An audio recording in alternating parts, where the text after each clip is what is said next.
Bienvenue sur cette vidéo où je vais vous apprendre rapidement à créer une grille style années 80, Vaporwave, VHS, enfin tout ce que vous voulez pour vos créations de bannières, de logos, de tout ce qui est création graphique ou d'introduction. Donc on va utiliser le logiciel Adobe Photoshop. Vous allez voir que c'est extrêmement simple et rapide et je vous laisse regarder. Donc vous allez d'abord ouvrir un plan de travail avec un fond par derrière si vous souhaitez. Une fois fait, nous allons créer un nouveau calque. Vous allez aller dans les outils de forme. Vous allez cliquer sur outils forme personnalisée. Une fois cliqué dessus, vous allez pouvoir choisir la couleur de votre grille. Donc moi je vais utiliser notamment celle de la couleur habituelle des grilles style Vaporwave qui est donc rose. Donc j'ai pris un rose. Ensuite, rien de plus simple, vous cliquez sur la petite flèche qui est là. Normalement, vous tomberez sur une petite flèche qui est comme ça. Vous allez descendre et vous allez tomber sur la grille. C'est la grille qu'il nous faut. Ensuite, vous cliquez sur les paramètres. Il faut qu'il y ait marqué libre. Si c'est marqué libre, c'est bon. Nous pouvons commencer. Cliquez glisser.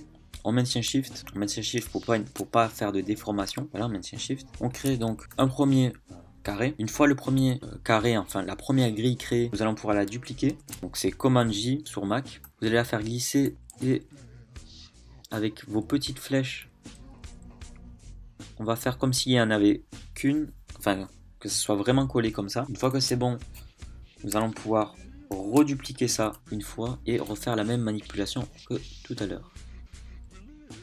Une fois que c'est bon, nous mettons tout ça dans un groupe.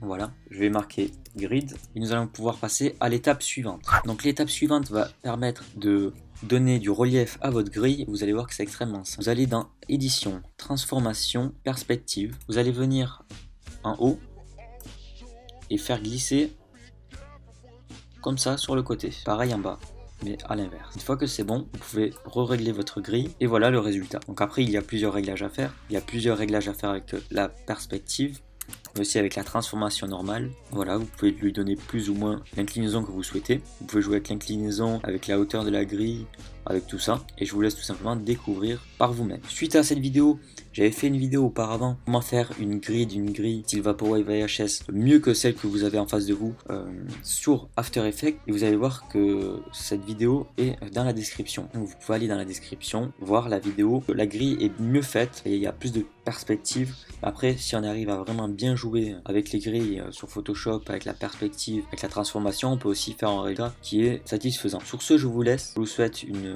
bonne continuation, une bonne création de grille et je vous dis à bientôt.